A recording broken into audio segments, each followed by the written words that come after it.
నమస్తే, నా పేరు కిరణ్ మే. ఎస్టీవీ న్యూస్ కు స్వాగతం. ముందుగా హెడ్లైన్స్.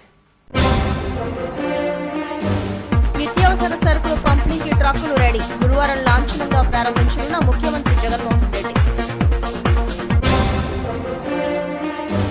పెళ్లి కుమార్తెకు చెందిన 53 తులాల బంగారు ఆభరణాలు దోచుకు వెళ్లిన వ్యక్తి అరెస్ట్. సీసీ ఫుటేజ్ టెక్నాలజీ ఆధారంగా నిందితుడిని పట్టుకున్నామన్న సిపి మనీష్ కుమార్ సిన్హా. 1500 కోట్లతో రోడ్ల మరమ్మతుల పనులు చేపడుతున్నాం. ఉత్తరాంధ్ర జిల్లాల అధికారులతో సమీక్షించిన ఆర్ఎండ్బి శాఖ మంత్రి శంకర్ నారాయణ. గాజువాక జగ్గు జంక్షన్ నిర్మాణంలోనే కూలిన సెల్ టవర్. భయాందోళనతో పరుగులు తీసిన స్థానికులు. ప్రజా పంపిణీ వ్యవస్థలో రాష్ట్ర ప్రభుత్వం ఒక నూతన విధానానికి శ్రీకారం చుట్టనుంది. నిత్యావసర సరుకులు డోర్ డెలివరీకి సంబంధించిన వాహనాలను సిద్ధం చేశారు. కృష్ణా, గుంటూరు, పశ్చిమ గోదావరి జిల్లాలకు సంబంధించిన 2500 డోర్ డెలివరీ వాహనాలు ముఖ్యమంత్రి జగన్మోహన్ రెడ్డి గురువారం లాంఛనంగా ప్రారంభించనున్నారు. ఇప్పటికే అనేక సంక్షేమ కార్యక్రమాలను విజయవంతంగా నిర్వహిస్తున్న రాష్ట్ర ప్రభుత్వం తాజాగా ఈ 3 జిల్లాలకు 2500 డోర్ డెలివరీ వాహనాల్లో నాణ్యమైన బియ్యాన్ని అందించనుంది. మొట్టమొదటిసారిగా బియ్యం సేకరణ సమయంలోనే సమూలమైన మార్పులు చేశారు. రైతుల దగ్గర ధాన్యం కొనే సమయంలోనే స్వర్ణ రకం బియ్యానికి ప్రాధాన్యం ఇచ్చారు. నూకలు 15%, దెబ్బతిన్న బియ్యం 1.5% తగ్గించి మెరుగుపరిచిన స్వర్ణ రకం బియ్యాన్ని సేకరించి కార్డుదారులకు అందించనున్నారు.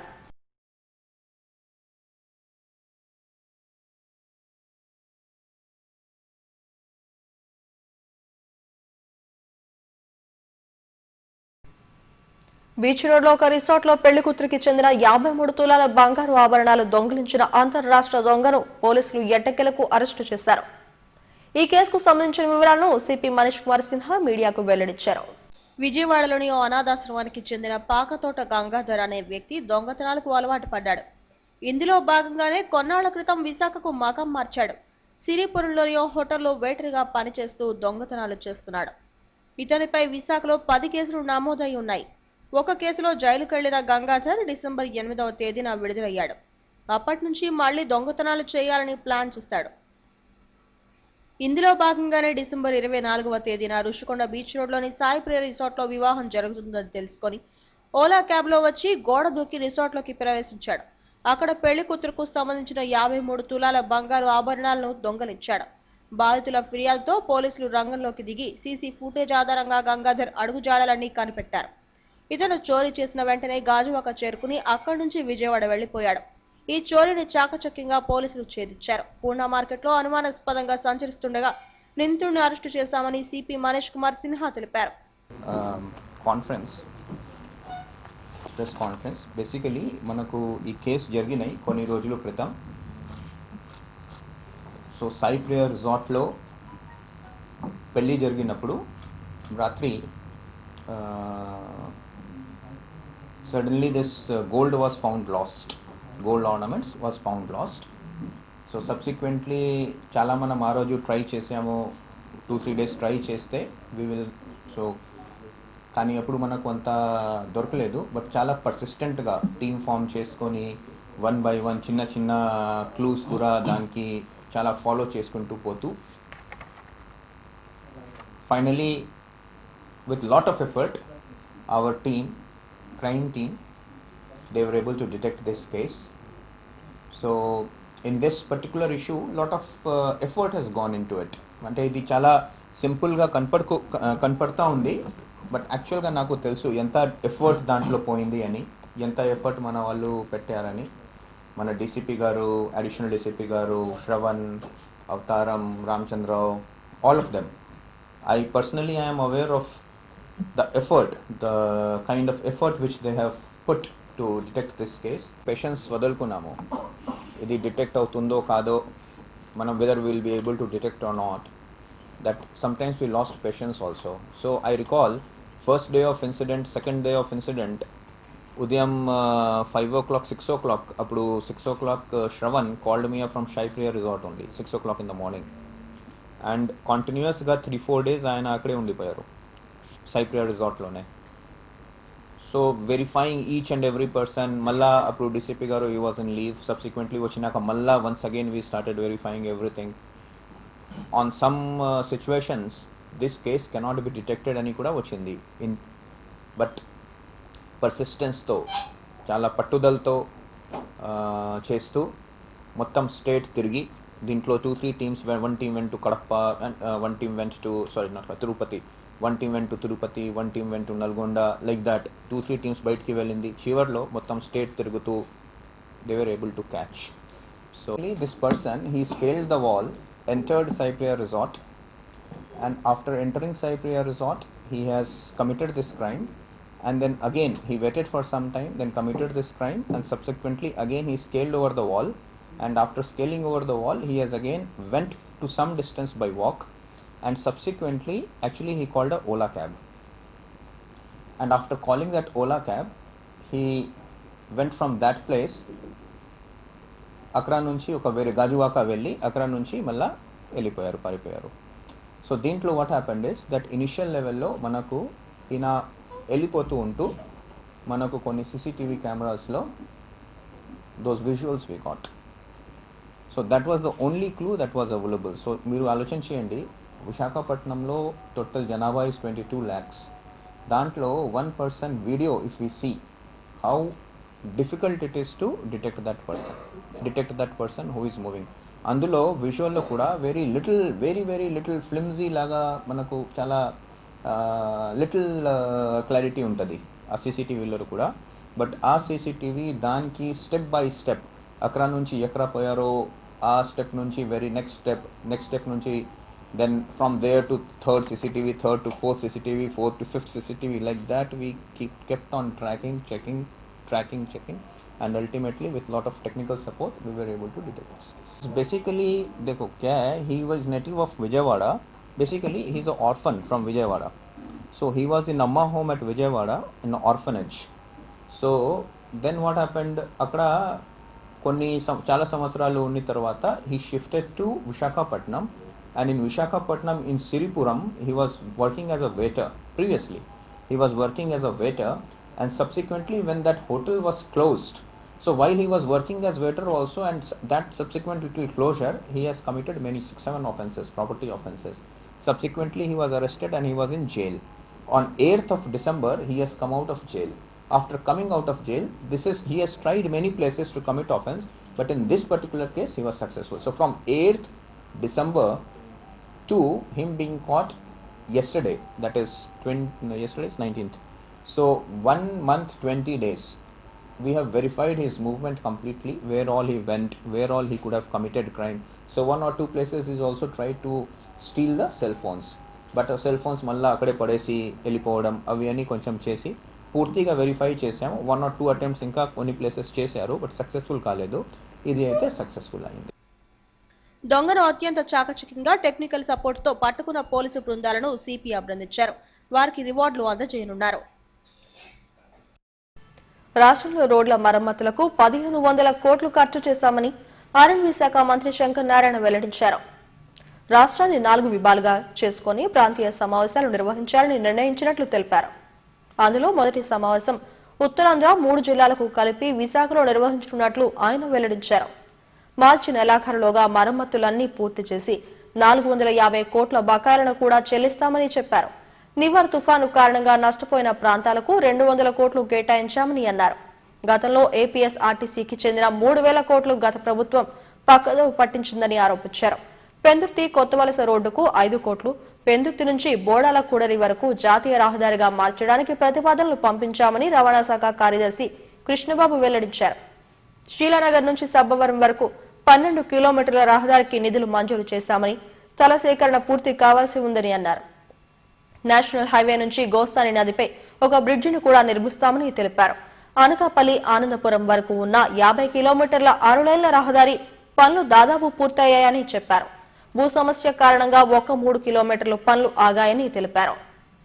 గౌరవ ముఖ్యమంత్రి గారి జగన్మోహన్ రెడ్డి గారి ఆలోచనల మేరకు, ఆయన ఆదేశాల మేరకు ఈ రాష్ట్రంలో ఉన్నటువంటి రోడ్లను పూర్తి స్థాయిలో అభివృద్ధి చేయడానికి తీసుకుంటున్నటువంటి చర్యలు, అలాగే తీసుకోవాల్సినటువంటి చర్యలు అన్నింటిపైన ఒక సమగ్రమైనటువంటి ప్రణాళికతో రాష్ట్రాన్ని 4 రీజన్స్గా డివైడ్ చేసుకొని, మరి మొట్టమొదటగా ఉత్తరాంధ్ర డివిజన్కి తూర్పుగోదావరి జిల్లా, విశాఖపట్నం, విజయనగరం, శ్రీకాకుళం జిల్లాలకు సంబంధించినటువంటి గ్రౌండ్ లెవెల్ ఆఫీసర్స్ ఎవరైతే ఉన్నారో, కింది ఎగ్జిక్యూషన్ లెవెల్ ఆఫీసర్స్ ఎవరైతే ఉన్నారో వాళ్ళందరితో కూడా ముఖాముఖిగా మాట్లాడి వారి ఆలోచనలు, వారి సూచనలు తీసుకోవడానికి రీజనల్ మీటింగ్స్ ఏర్పాటు చేయడం జరిగింది.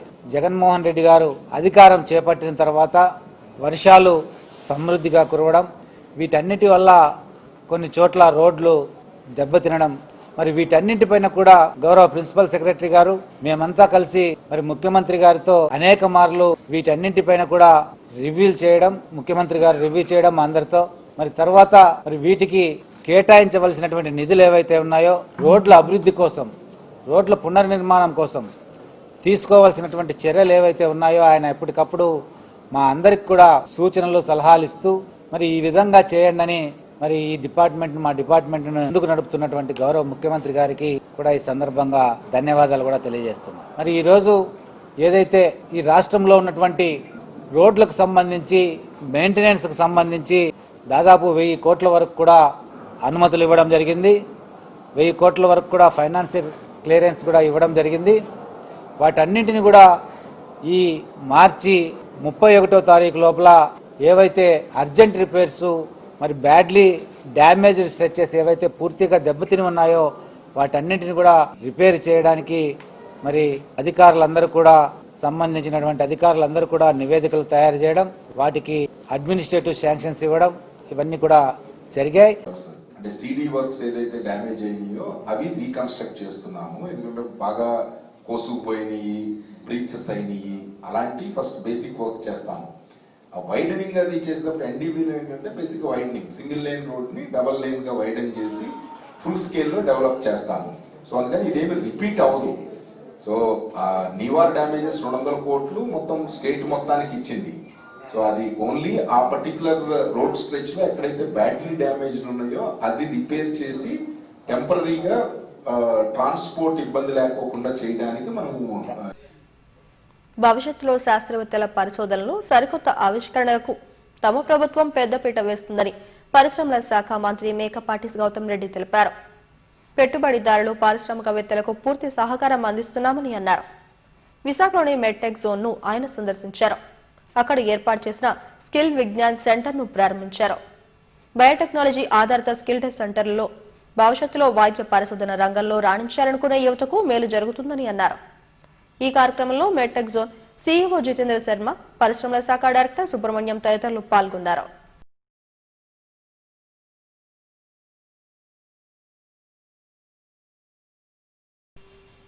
గాజువాకలో ఎయిర్టెల్ కు చెందిన సెల్ టవర్ కుప్పకూలింది. కేకేఆర్ వాటర్ ప్లాంట్ వద్ద ఈ ఘటన జరిగింది. సుమారు 60 అడుగుల ఎత్తైన సెల్ టవర్ ను క్రేన్ తో నిలబెడుతుండగా బరువు కాయలేక ఈ ప్రమాదం జరిగింది. దీంతో స్థానిక ప్రజలు భయాందోళనకు గురై పరుగులు తీశారు. నిత్యం రద్దీగా ఉండే జగ్గు జంక్షన్ లో ఈ ప్రమాదం జరిగింది. ఎవరికి ఎటువంటి హాని జరగలేదు. దీంతో పెను ప్రమాదం తప్పినట్లు అయింది. ఇప్పుడు ఇక్కడ నేను ఈ సెల్ టవర్ ఎరెక్ట్ చేసిన పక్కనే నా ఇల్లు ఉందండి. ఇది ఉడా సైట్ అండి. ఉడా వాళ్ళు అలాట్మెంట్ చేసిన తర్వాత మాకు కూడా అలాట్ చేశారు. అందులో ఒక సైట్ అండి. దాని నంబర్ 141 అండి. దానికి ఆనుకొని ఈ సెల్ టవర్ ఎరెక్షన్ మొదలు పెట్టారండి. ఇదివరకు 1 year బ్యాక్ ఇలాంటి ఎయిర్టెల్ వాళ్ళే ఇలాంటి సెల్ టవర్ ఎరెక్షన్కి ప్రయత్నించారు. అప్పుడు మేమంతా జీవీఎంసీ కమిషనర్ విశాఖపట్నం జీవీఎంసీ కమిషనర్ని సంప్రదించి ఆయనకి రిటర్న్ లెటర్ కూడా ఇచ్చాము. సార్, ఇది రెసిడెన్షియల్ లొకాలిటీలో యాజ్ పర్ న్యూడో నామ్స్ ఈ సెల్ టవర్స్ అవి పర్మిషన్ లేదండి అని చెప్పేసి కూడా చెప్పాము. సరే సార్, తప్పకుండా చూస్తానని చెప్పేసి letter on she has pass some orders and 1 year అయిపోయిందండి. 1 year అయిపోయిన తర్వాత అది వాళ్ళు ముందు తవ్వారండి ఎరెక్ట్ చేయడానికి అని చెప్పేసి అవంతా వాళ్ళు వచ్చి కప్పేశారు.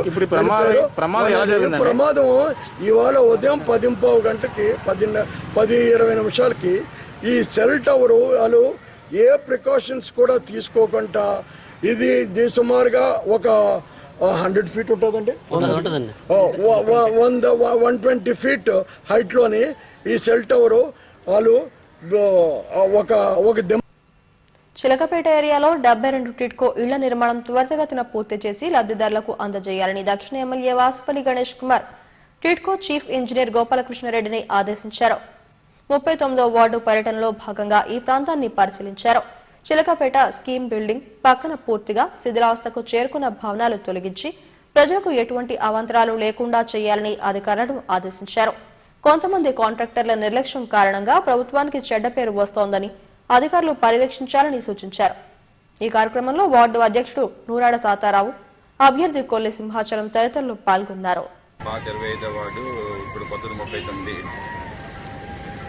చిలకపేట అలానే ప్రధానంగా ఈ వార్డు వీధి పర్యటిస్తున్నాము. మా నాయకులు తాతారావు గారు,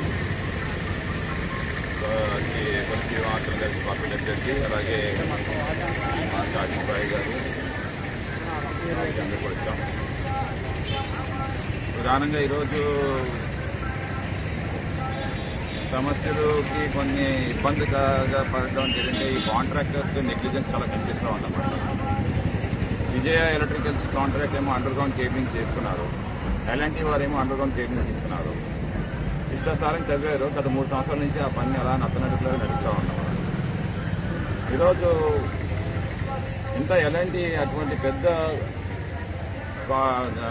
ఏజెన్సీ కూడా, కాంట్రాక్టర్స్ కూడా ఇంకా వర్క్స్ని అంత డీలే చేస్తే, ఎస్పెషల్లీ డెన్సిటీ ఆఫ్ పాపులేషన్ ఎక్కువ ఉండే areas, south constituency, slum areas ఎక్కువగా, మస్కిటో ప్రోన్ ఏరియాస్ ఎక్కువగానా, యూజువలీ ఫెయిల్యూర్ ఏరియాస్ ఇవి అన్నీ కూడా. నిరంతరం రోడ్స్ మీద వాటర్ ఉంటుంది కాబట్టి రోడ్స్ పాడైపోయేవన్నీ కూడా. వీళ్ళు కాస్త తవ్వేసి అవన్నీ కూడా ఒక డెబ్రీస్ అంతా కూడా ఇష్టసారం చేసేసి, కేబులింగ్ కూడా ఇష్టసారం పెట్టేసి నడవలేని పరిస్థితిలో తీసుకొస్తా ఉన్నారు. మేము చాలా సీరియస్గా తీసుకుంటాము. నేను టేకప్ చేస్తాను ఈ సీరియస్నెస్కి. సీఎం జగన్ గారి దగ్గర కూడా తీసుకుని వెళ్తాను. ఇంత నెగ్లిజెన్స్ కాంట్రాక్టర్స్ని బ్లాక్ లిస్ట్లో పెట్టాలన్నమాట. రాబోయే ఏవైనా కాంట్రాక్ట్స్ అంటే ఆంధ్ర రాష్ట్రంలో ఇలాంటి వాళ్ళందరినీ కూడా అలౌ చేయకుండా చేయాలన్నమాట. జీవీఎంసీ 89వ వార్డు ఎల్లప్పవానిపాలెం రామాలయం వద్ద జరిగిన తీర్థంలో రౌడీ ముక్కలు వీరాంగం సృష్టించాయి. నిరుపేద కుటుంబానికి చెందిన యువకుడిపై దాడికి పాల్పడ్డారు. ముక్కు నుండి రక్తం కారణంతో హుటాహుటిన ఆసుపత్రికి తరలించారు. ముక్కులో దుమ్ము విరిగిపోవడంతో బాధితుడి బంధువులు లబోదిబోమంటున్నారు. నిందితులు పరారీలో ఉన్నారు. తన కుమారుడిపై దాడికి పాల్పడిన వారిని పోలీసులు కఠినంగా శిక్షించాలని బాధితుడు కోరాడు. బాబు నరేష్ బీటెక్ ఆయనేమో 0 వేస్తారండి. బాగా పేదవాళ్ళు అండి. ఎప్పుడు ఎవరు తేరండి. మామూలుగా తీరుతున్నా కలిసి వెళ్ళారండి. వెళ్ళారులోనే 3 కుర్రోళ్ళు కనబడి కొట్టేశారు. అది ఇప్పుడు బాగా ప్రాబ్లం చేయాలంటారండి. ఎక్కువ కొట్టి సౌత్ కాపుతారండి. అందుకనేసి మీరు ఎలపంపాలెం తీర్థం అనేది జరుగుతుందండి. ఆ ఎలపంపాలెం తీర్థంలో మామూలుగా చూడటానికని మామూలుగా వెళ్ళాము. వెళ్తున్నప్పుడు అలా గుడికి వెళ్ళి అలా దర్శనం చేసుకున్నప్పుడు బయటకు వచ్చుతున్నప్పుడు వాళ్ళు కొద్దిగా ముందుకు రాగానే నన్ను చూసి ఒకరిద్దరు కామెంట్ చేశారనమాట. కామెంట్ చేసి అందులోనే రోహిత్తో కూడా మెయిన్ పర్సన్ వాడు పక్కన ఒకరు ఉంటారు. పేర్లు సరిగా తెలియదండి. 2 ఉంటారు. మొత్తం కలిపి 3 ఉంటారు అనమాట. వాళ్ళ వల్ల కామెంట్ చేశారనమాట. కామెంట్ చేయడం వల్ల నేను వాళ్ళు ఇంతకుముందు కూడా 2-3 సార్లు కూడా నన్ను అలా కామెంట్ చేయడం జరిగింది. అందువల్ల నేను ఈసారి మాత్రం స్పందించానమాట. అలా అడిగాను గట్టిగా, ఎందుకంటే నేను ఎలా కామెంట్ చేస్తానని అడిగితే తిరిగి కొట్టారండి. ఫస్ట్ వాడి పక్కన ఉన్న రోహిత్ అని వాడు కొట్టాడండి. తర్వాత వాళ్ళిద్దరూ కూడా కొట్టడం వల్ల నేను వెనకనే పడిపోయి కింద గోడలో పడిపోయాను. స్పెట్స్ అనేవి పక్కకి వెళ్ళిపోయిందండి. అది కరెక్ట్గా ముక్కు మీద కొట్టడం వల్ల ముక్కు అనేది దుమ్మని స్పాచ్ అయింది. ఎక్కడ జాయిన్ అయ్యారు? తర్వాత శర్మ హాస్పిటల్ దగ్గరికి జాయిన్ చేయమని ఇంటి దగ్గర ఉన్న డాక్టర్ చెప్పి అక్కడికి వచ్చి జాయిన్. విశాఖ జాతీయ స్థాయి కరాటే ఛాంపియన్షిప్ పోటీలకు వేదిక కానుంది. ఫిబ్రవరి 12 నుండి 14వ తేదీ వరకు 3 రోజుల పాటు జరిగే జాతీయ స్థాయి కరాటే ఛాంపియన్షిప్ పోటీల కప్ను విశాఖ ఎంపీ ఎంవి సత్యనారాయణ, మాజీ ఎమ్మెల్యే మల్లా విజయప్రసాద్లు ఆవిష్కరించనున్నారు. స్థానిక హోటల్లో మీడియాతో మాట్లాడారు. Vijay Shotokan karate association of India ఆధ్వర్యంలో జాతీయ స్థాయి కరాటే పోటీలను నిర్వహిస్తున్నట్లు తెలిపారు. విశాఖకు పేరు ప్రఖ్యాతులు వచ్చేలా ప్రతి ఏటా నిర్వహిస్తున్న కరాటే పోటీలను ఈసారి కూడా విజయవంతం కావాలని ఎంపీ ఎంవి సత్యనారాయణ ఆకాంక్షించారు. అన్ని రాష్ట్రాల నుంచి క్రీడాకారులు పాల్గొంటారని, స్వర్ణభారతి ఇండోర్ స్టేడియంలో 3 రోజుల పాటు పోటీలు నిర్వహిస్తున్నట్లు మల్లా తెలిపారు. ఈ సమావేశంలో చీఫ్ ఆర్గనైజర్ నాయుడు, మాజీ డిప్యూటీ మేయర్ దాడి సత్యనారాయణ తదితరులు పాల్గొన్నారు. నాకు కొద్దిగా ఆలస్యమైనందుకు క్షమించవలసిందిగా మిమ్మల్ని అందరినీ వేడుకుంటున్నాను. ఎందుకంటే నాకు వేరే ప్రోగ్రామ్స్ ఈరోజు ఇప్పుడు తిరుపతి వెళ్తున్నా ఫ్లైట్కి. ఎందుకంటే ఇక రేపటి నుంచి వరుసగా 4 రోజులు parliament urban development committee visits ఉన్నాయి. తిరుపతి, చెన్నై, అదేవిధంగా బెంగళూరు, కొచ్చిన్ ఇవన్నీ. ఇప్పుడు బయలుదేరుతూ మధ్యలో కొంచెం పనులు వేరే ప్రోగ్రామ్ ఉండడం వల్ల కొంచెం ఆలస్యమైనందుకు నేను అందరినీ కూడా మిమ్మల్ని వెయిట్ చేయించినందుకు నన్ను క్షమించండి. రెండోది, నాయుడు గారు ఎప్పుడు కూడా మన విశాఖపట్నానికి పేరు తీసుకొచ్చే విధంగా మన జాతీయ స్థాయిలో అన్ని రాష్ట్రాల నుంచి కూడా కరాటే అందరి నైపుణ్యతని ఇక్కడ ఉండేలాగా మొత్తం 10 సంవత్సరం చేస్తూ ఉన్నారు. అదేవిధంగా ఈ సంవత్సరం కూడా ఈ కార్యక్రమాన్ని భారీగా ఈయన ఏర్పాటు చేయటం, దానికి అన్ని రాష్ట్రాల నుంచి, అన్ని సిటీస్ నుంచి కూడా టీమ్స్ వచ్చి కరాటేలో వాళ్ళు నైపుణ్యత ప్రదర్శించి ఇది చేయటం కూడా చాలా గొప్ప విషయం. మన విశాఖపట్నానికి ఒక మంచి పేరు తీసుకొచ్చే కార్యక్రమం. అదేవిధంగా కరాటేలో వాళ్ళు ఉన్న నైపుణ్యతను వెలిగిస్తూ మన్నించాలి. వేరే చిన్న మీటింగ్లో ఎంపీ గారు ఉండడం వల్ల ఆలస్యమైనందుకు ఎవరు కూడా అనిదా భావించుకుంటా. ప్రతి సంవత్సరం మరి విశాఖపట్నంలో కరాటే నేషనల్స్ నాయుడు గారి ఆధ్వర్యంలో మరి గత కొన్ని సంవత్సరాలుగా చేయడం, అది కూడా ఫిబ్రవరి మాసంలో చేయడం మనందరికీ తెలుసు. మీ అందరి సహకారంతోనే ప్రతి సంవత్సరం కూడా విజయవంతంగా ఈ యొక్క కార్యక్రమం జరుగుతుంది. అన్ని రాష్ట్రాల నుంచి కూడా పార్టిసిపెంట్స్ వస్తూ ఉన్నారు. వాళ్ళ నైపుణ్యతని హెడ్లైన్స్ మరోసారి. నిత్యావసర సరుకులు పంపిణీకి ట్రక్కులు రెడీ. గురువారం లాంఛనంగా ప్రారంభించనున్న ముఖ్యమంత్రి జగన్మోహన్ రెడ్డి. పెళ్లి కుమార్తెకు చెందిన 53 తులాల బంగారు ఆభరణాలు దోచుకు వెళ్లిన వ్యక్తి అరెస్ట్. సీసీ ఫుటేజ్ టెక్నాలజీ ఆధారంగా నిందితుడిని పట్టుకున్నామన్న సిపి మనీష్ కుమార్ సిన్హా. 1500 కోట్లతో రోడ్ల మరమ్మతుల పనులు చేపడుతున్నాం. ఉత్తరాంధ్ర జిల్లాల అధికారులతో సమీక్షించిన ఆర్ఎండ్బి శాఖ మంత్రి శంకర్ నారాయణ. గాజువాక జగ్గు జంక్షన్ నిర్మాణంలోనే కూలిన సెల్ టవర్. భయాందోళనతో పరుగులు తీసిన స్థానికులు. ఈ వార్త ఇంతటితో సమాప్తం. మరిన్ని వార్తా విశేషాల కోసం చూస్తూనే ఉండండి STV న్యూస్.